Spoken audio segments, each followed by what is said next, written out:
নমস্কাৰ মোৰ প্ৰিয় বন্ধু বান্ধৱীসকল, welcome back to my channel. আজি মই টপিকটো শ্বেয়াৰ কৰিব ওলাইছোঁ যে কাৰোবাৰ ড্ৰিম আছে যে এজন ভাল এডভকেট, এজন ভাল জাজ হয়। তেওঁলোকৰ কাৰণে কোনটো কলেজ বেষ্ট হয়, তেওঁলোকে কেতিয়া LLB কৰিব পাৰিব, কি পাছ কৰিলে, এভৰিথিং মই আজি এই চেনেলটোত শ্বেয়াৰ কৰিব ওলাইছোঁ। আহকচোন ভিডিঅ'টো ভালকৈ চাব। আৰু আপুনি যদি এজন পেৰেণ্টছ হয় তেনেহ'লে আপোনাৰ ল'ৰা ছোৱালীক যদি কলেজত পঢ়াব বিচাৰিছে, এজন ভাল লয়াৰ, এডভকেট, জাজ এটা ভাল কৰাব বিচাৰিছে, তেনেহ'লে কোনটো কলেজ বেষ্ট হ'ব আৰু তেওঁলোকে কি শিকিবলৈ পাব আৰু কি হয়, সেই এভৰিথিং মই আপোনালোকৰ লগত শ্বেয়াৰ কৰিব ওলাইছোঁ। আৰু যদি আপুনি এটা ষ্টুডেণ্টো হয় তেনেহ'লে আপোনালোকৰ কাৰণে এইটো ভিডিঅ' বহুতে গুৰুত্বপূৰ্ণ হ'ব। আহক আপোনালোকৰ লগত শ্বেয়াৰ কৰোঁ। কি হয়? এটা প্ৰফেশ্যনেই অকল নহয়। Is a power. পাৱাৰ হয়, এটা ৰেচপনচিবিলিটি হয় আৰু এটা জাষ্টিচ। এই লাইনত যদি আপোনালোকে যায়, আপোনাৰ এটা পাৱাৰ আহে হাতত, আপোনাৰ এটা ৰেচপনচিবিলিটি আহে আৰু আপুনি এটা জাষ্টিচৰ লাইনত যাব পাৰিব। ষ্টুডেণ্টে কি কৰে? ষ্টুডেণ্টে লাৰ্ণ কৰে মানুহক কেনেকৈ প্ৰটেক্ট কৰিব পাৰে ৰাইটছৰ কাৰণে, কেনেকৈ কনষ্টিটিউশ্যন কেনেকুৱা চলে, আমাৰ সংবিধানটো কেনেকুৱা চলে, আমাৰ পলিটিক্স লাইনছ হওক, আমাৰ ডে টু ডে লাইফৰ যোনটো আমাৰ ৰাইটছ কি হয়, আমাৰ ডিউটিছ কি হয়, আমাৰ ৰেচপনচিবিলিটিছ কি হয়, এভৰিথিং আপুনি পঢ়িলে আপুনি জানিব। আপুনি কনফিডেণ্ট আপোনাৰ নিজৰ মাজত আহি যায়, কেনেকৈ কথা ক'ব লাগে এটা লয়াৰ এজনে ইন ফিউচাৰ যায় কেছ মুভ কৰিবৰ কাৰণে, কেনেকৈ নিজৰ ভিতৰত কনফিডেণ্ট আহে। সেইটো আপুনি এজন যেতিয়া ষ্টুডেণ্ট, এজন লয়াৰে, এজন এডভকেট হয়, তেতিয়া তেওঁলোকে সেই পাৱাৰটো পায়।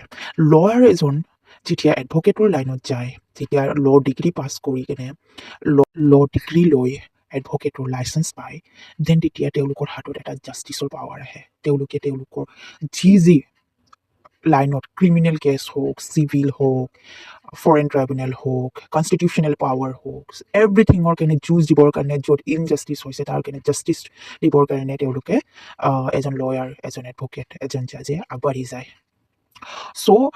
আপুনি যদি বিচাৰে যে আপোনাৰ ল'ৰা ছোৱালী বা আপুনি নিজে এজন ষ্টুডেণ্ট হয়, আপুনি ডিগ্ৰী ল'ব বিচাৰিছে, তেনেহ'লে আপোনাৰ এটা ৰেচপনচিবিলিটি আপোনালোকৰ হাতত আহি যাব যে এইটো এটা ইজি লাইন নহয়, এইটো এটা বহুত বেছি ইজি লাইন নহয়। যদিহে আপুনি এটা ষ্ট্ৰং পাৰ্চনেলিটি হয়, আৰু যদিও বা আপুনি নহয়, কিন্তু আপোনাৰ আপুনি পঢ়ি কেনে সেই ষ্ট্ৰং পাৰ্চনেলিটিটো আপোনাৰ নিজৰ ভিতৰত আহি যাব, যদি আপোনালোকৰ এটা পেচেঞ্চ থাকে, আপোনাৰ এটা পাৰ্পাছ থাকে যে মই জাষ্টিচৰ লাইনত যাম আৰু মই এজন ভাল এডভকেট হ'ম, আৰু নিজৰ ভিতৰত এটা ফায়াৰ থাকে যে য়েছ, মই নিজৰ এই লাইনটোত মই নিজকে এটা ভালকৈ বিল্ড আপ কৰি কেনে মই এজন এডভকেটৰ লগতে যদি মই ইন ফিউচাৰ যাই মই নিজৰ যদি এজন জাজ হিচাপে যদি প্ৰেজেণ্ট কৰিব পাৰোঁ এই দেশৰ কাৰণে, তেনেহ'লেও আপোনাৰ এইটো লাইন বহুত বেছি ভাল হয়, এই লাইনটো। আৰু এইটো ভাবি ল'ব যে আপুনি এই লাইনত আহিলে আপুনি বহুত ষ্ট্ৰং হ'ব লাগিব, বহুত ষ্ট্ৰং। এই লাইনত আপোনাৰ ৰেচপেক্ট আছে, এই লাইনত আপোনাৰ গ্ৰ'থ আছে, এই লাইনত আপোনাৰ ফাইনেন্সিয়েল কণ্ডিশ্যন ভাল আছে, আপোনাৰ ফাইনেন্সিয়েলি আপুনি বহুতে বেছিকৈ আপুনি লাভ কৰিব পাৰিব, আপুনি যদি ইন ফিউচাৰ ভাল লয়াৰ হয়।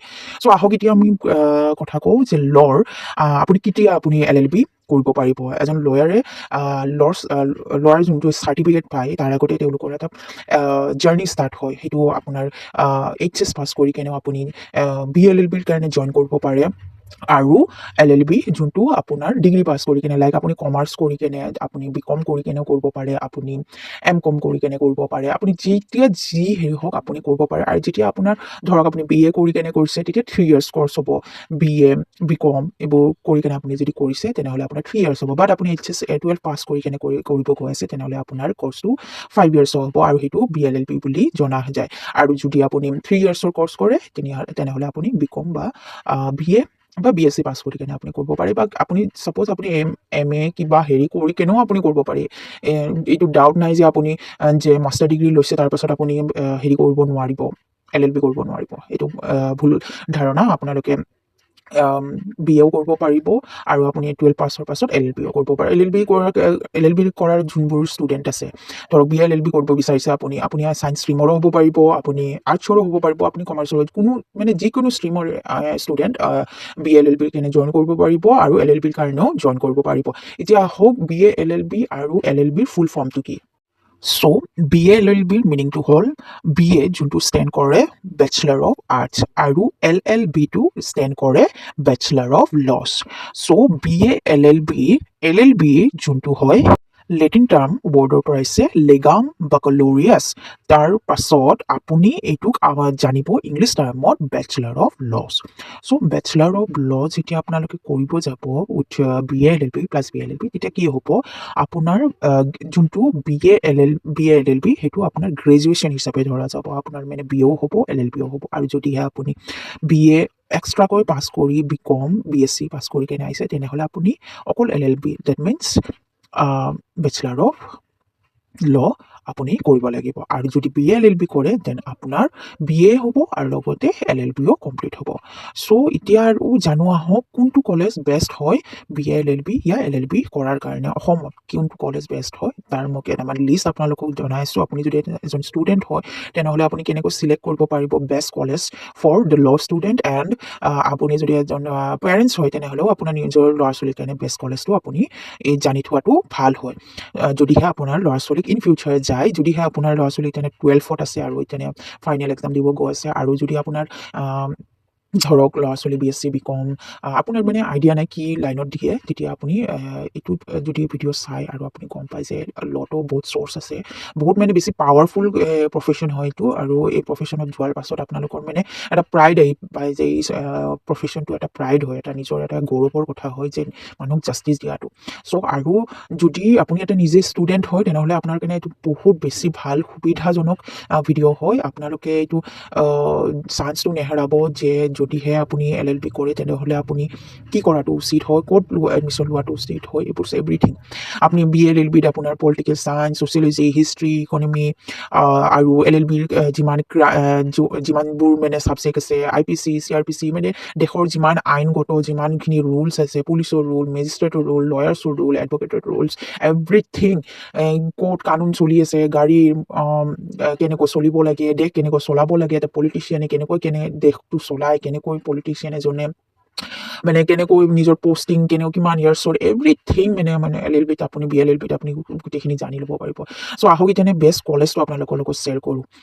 চ' আপুনি যদি ল লাইনত যাব বিচাৰিছে তেনেহ'লে আপোনালোকৰ কাৰণে বেষ্ট কলেজটো হ'ল সেইটো হ'ল নেশ্যনেল ল ইউনিভাৰ্চিটি এণ্ড জুডিচিয়েল একাডেমি, গুৱাহাটীত হয়।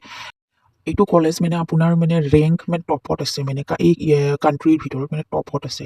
এতিয়া মানে আপোনাৰ বি এল এল বি অনাৰ্ছো দিব পাৰে। অনাৰ্ছ মানে ধৰক আপুনি যোনটো ছাবজেক্টত আপুনি একদম মানে ইন ফিউচাৰ যে এইটো লাইনতে যাব বিচাৰে, লাইক এতিয়া থাকে ক্ৰিমিনেল কেছৰ মেজৰিটি মানে অনাৰ্ছ থাকে, তাৰপিছত চিভিলৰ থাকে, কনষ্টিটিউশ্যন থাকে, মানে আপুনি চুজ কৰিব পাৰিব। তেতিয়া আপুনি এটা বি এল এল বিৰ লগতে এটা অনাৰ্ছ আহি যায়। চ' তাতে এডমিশ্যন ল'বৰ কাৰণে আপুনি ফাৰ্ষ্টতে আপুনি ক্লিয়াৰ এক্সাম দিব লাগিব, তেতিয়াহে আপোনাৰ কোৱালিফিকেশ্যন মানে আপুনি এপ্ৰুভেল পাব। নেক্সট আহিল আপোনাৰ N E F law college. N E F law college it's very good college, highly rank private law college in the North East with good academic reputation and mood good exposure. বহুত ভাল college হয়তো, আপুনি এবাৰ চাই ল'ব। Admission মানে আপোনাৰ এতিয়া এণ্ট্ৰেঞ্চ হ'ব পাৰে, এণ্ট্ৰেঞ্চ হোৱাৰ পাছত আপোনাৰ এডমিশ্যন হ'ব। নেক্সট আহিল university of law college, Guwahati university. এটা এণ্ট্ৰেঞ্চ হয়, আপোনালোকে এণ্ট্ৰেঞ্চত এক্সাম দিলে আপোনালোকৰ মানে কোৱালিফাইড হ'ব। নেক্সট আহিল J B law college. J B law কলেজো বহুত ভাল হয়, 5 years 3 years বহুত আছে। গুৱাহাটী ইউনিভাৰ্চিটিৰ আণ্ডাৰতে পৰে জে বি ল কলেজ।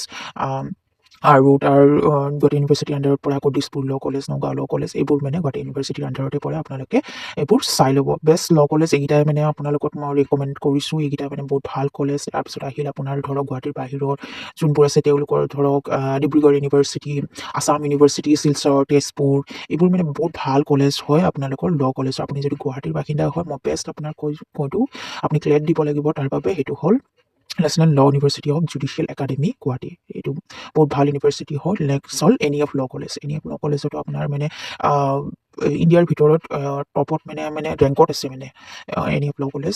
তাতেও আপোনালোকে দিব পাৰিব। লাইক আৰু যদি আপুনি গভৰ্ণমেণ্ট কলেজ বিচাৰে like B R M college, Dispur college, এইবোৰ মানে ভাল হয়। কিন্তু এন ই এফ আৰু আপোনাৰ ধৰক নেশ্যনেল ল ইউনিভাৰ্চিটি এণ্ড জুডিচিয়েল একাডেমি, এইটো নিলোজা, আপুনি এইকেইটা হেৰিত ভালকৈ যদি আপুনি বিচাৰে, আপোনাৰ ল'ৰা ছোৱালীক ভালকৈ যদি পাঠ কৰাব বিচাৰে তেনেহ'লে এইকেইটা কলেজত আপুনি দিব পাৰে।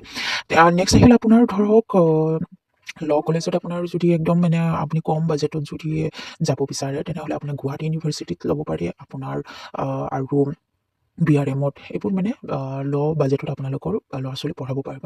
আপোনালোকৰ ল'ৰা-ছোৱালী যদি ভালকৈ পঢ়ে, ভালকৈ যদি হেৰি কৰে, নহ'লে আপোনাৰ যদি আপুনি এজন নিজে ষ্টুডেণ্ট হয় আৰু আপুনি ভালকৈ যদি এজন ভাল লয়াৰ হ'ব বিচাৰে, তেনেহ'লে কলেজতকৈ আপোনাৰ নিজৰ ওপৰত যদি আপুনি নিজৰ পাৱাৰ, নিজৰ কনফিডেন্স, নিজৰ এটা পাৰ্পছ হিচাপে যদি লয়, তেনেহ'লে এই লাইনত আপুনি আহিলে আপুনি ডেফিনেটলি আপুনি ছাকচেছ পাব আৰু এই ছাকচেছক লৈ আপুনি বহুত মানে ভাল মানে এটা নাম কামাব পাৰিব। চ' এতিয়া যদি ফাইনেন্সিয়েলি আপুনি যদি LLBৰ পইচাৰ কথা ভাবে তেনেহ'লে পইচাৰ ক্ষেত্ৰত আপোনাৰ বহুত মানে এইটো লাইনত বহুত পইচা আহে, এইটো আপুনি জানি থৈ দিয়ক। এইটো লাইনত আপোনাৰ পইচা মানে আপুনি যেনেকুৱা যি ষ্টেজত নাথাকে কিয় আপুনি ক্লাইণ্ট এট্ৰেক্ট কৰিব পাৰিলে আপোনাৰ পইচাই পইচা হ'ব এইটো লাইনত। আপোনাক যদি পইচাৰ ক্ষেত্ৰত আপুনি যাব বিচাৰে তেনেহ'লে আপুনি পইচাও পাব, তাৰ উপৰি আপোনাৰ কিন্তু সেই অভিজ্ঞতাটো থাকিব লাগিব যে পইচা থকাৰ লগতে আপোনাৰ সেই কনফিডেন্টটো থাকিব লাগিব যে আপুনি কেনেকৈ এটা কেছ মুভ কৰিব পাৰিব, কেনেকুৱা আইডিয়া, কেনেকৈ ল' পাছ কৰিব লাগিব, ছেকশ্যনছ এভৰিথিং। এইটো হাৰ্ড লাইন হয় বাট ৰেপুটেটেড হয়। চ' এইটোৱে আছিল আজি আপোনাৰ ল'ৰা-ছোৱালী বা আপুনি নিজে যদি ষ্টুডেণ্ট হয় তেনেহ'লে LLB কৰি ক'ত কৰাটো ভাল বা ক'ত LLBটো কৰিলে ভাল হয় কি নহয় আপোনালোকে এবাৰ এইটো ভিডিঅ'টো চাই ল'ব, তেতিয়াহে আপোনালোকে ভালকৈ গম পাব। So' that's all for today. Thank you and God bless you all.